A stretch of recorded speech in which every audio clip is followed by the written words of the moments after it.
How's it going, everyone? Jiivita here with a video taking a closer look at luck. This has been a source of confusion for quite a few players.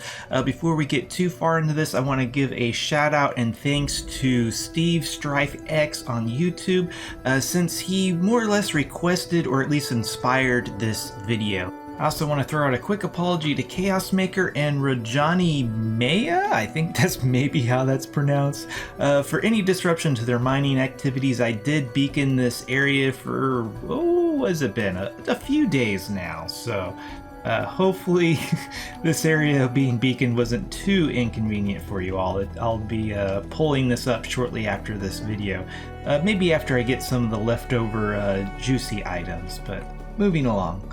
But I recently did a mining guide or skill build for miners, and I made a statement saying that, well, luck isn't exactly necessary if you're only interested in actually gathering the diamonds, since the description of luck states that it simply increases the chance for rare drops from blocks and creatures, which is kind of just a bit misleading.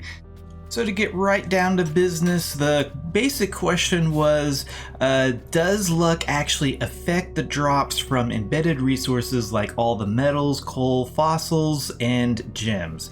And the long and skinny of it is that you're going to be gathering anything at all in the game, and you want to maximize your gains or, utilize your time efficiently, you're going to want maximum luck because it literally affects pretty much everything. So I did 2 experiments. I cleared out this mine, left all the gems behind, then I mined exactly 100 diamond nodes with max luck, which is this right here. I got 283. So at least on this tier 6 planets, I almost always got 3 gems per node. I then did the exact same thing with all of the luck taken out except for like the 10 points of luck you get from the attribute bonus, and that netted me only 198 gems, giving me essentially 2 gems per node. So that right there, that's basically 100 gem difference for doing more or less the same amount of work, or at least finding the same number of gem nodes. So yeah, I don't know about you, but it's a pretty easy to see which one of these scenarios at least I would want to be in if I was going to be gathering pretty much anything, no matter how rare it is. This would also extend to all of the metal ores, fossils, and coals as well. So coming back over to the description of luck, basically how we can look at this is that each vein, at least on a tier 6 planet for diamonds, can drop anywhere from 1, which is guaranteed 1 diamond, all the way up to 3. So essentially that second and third potential drop are, as far as I can tell, considered rare drops. So it increases the chance of getting those extra drops, and yeah, that's at least how it's working in my mind. So to give a quick recap on all the things that luck actually affects, it increases the rare drops from blocks, say like trunks, that can give a chance for either sap or bark, or rather both if you're on a high enough planet. But it also increases the drop rates from surface resources like plants, boulders, and fungi, and it also increases the chance for extra drops from creatures. So basically, like I said earlier, if you're going to be gathering anything and you have the skill points, luck is just going to be absolutely invaluable, especially for those creature drops if you're trying to go after something like the elusive Roadrunner feathers. But if you're trying to find your first gems, and if you can swing it, I would highly recommend getting that luck bonus because, yeah, it's a pretty sizable difference. But coming back over to the inventory, I do have to admit that these are pretty dismally small sample sizes. So literally just 100 each. That's not going to be enough to really say, oh, that's a 98% chance to get 2 gems. For if you have no extra luck, that's not really completely accurate. I would expect that to have upwards of a 10% variance there. It could be 10% higher, 10% lower. However, I do feel it's good enough to answer the question of this video of whether or not you want to have luck when you go mining. And yeah, I think it's pretty clear you're gonna want some luck.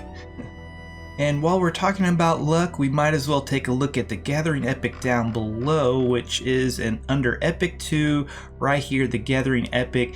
This is another source of quite a bit of confusion, because if you start looking at luck, and it's like, oh, luck is for blocks and creatures, whereas the Gathering Epic is for all of the surface resources, like plants, boulders, and fungi. So yeah, Gathering Epic, it increases the drop chance from these resources by 200%. That's a pretty big effect, and it really is a pretty decent effect for 5 points. However, what these descriptions aren't telling you is that luck is also increasing the drop chance from these resources, and the Gathering Epic is just like a little bit of extra icing on top. If you have one or the other, both are pretty effective. However, if you want the most out of your surface resources, you're going to want both of these.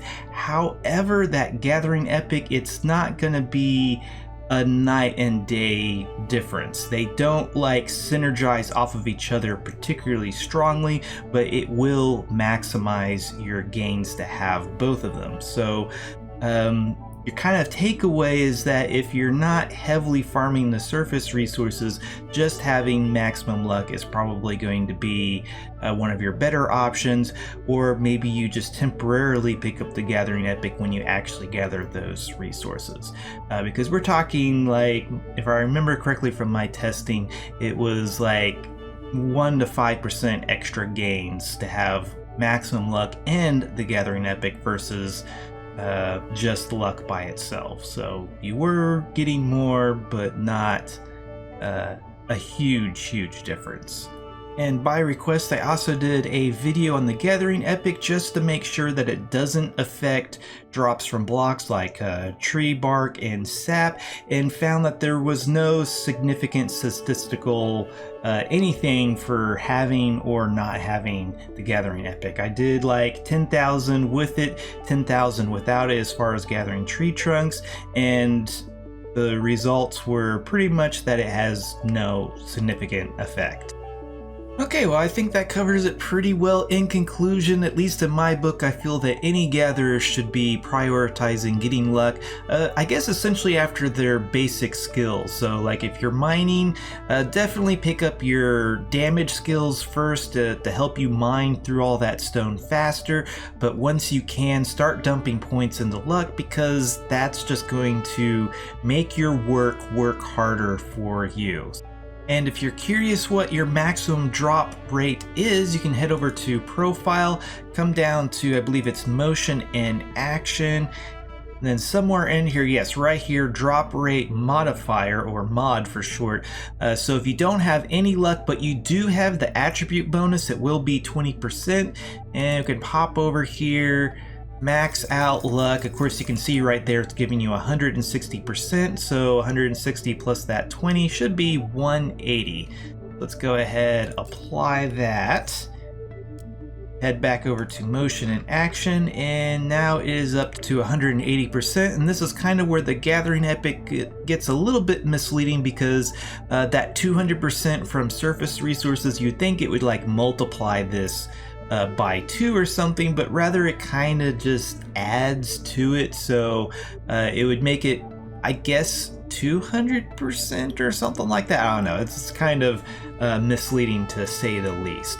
But anyway, I think that covers everything pretty well. I apologize for essentially the misinformation on the mining spec video. Kind of came to some flawed conclusions just from my own familiarity with the game, and kind of some comments from the developers that suggested that it was really only to affect the rare or the additional drops from blocks. And since you're mining diamonds, I didn't feel that diamonds were a rare or additional drop, but literally I think the game is looking at the chances for those extra drops as an additional or a rare drop. So yeah, it works in that kind of logic. So, but anyway, this was Jiivita. Thanks for watching. If you like this video, be sure to hit that like button, subscribe if you want to see more like this, and if there's anything you didn't like, please let me know down below. Also, if you like my channel, want to get cool perks, check out my Patreon page. Until next time, peace.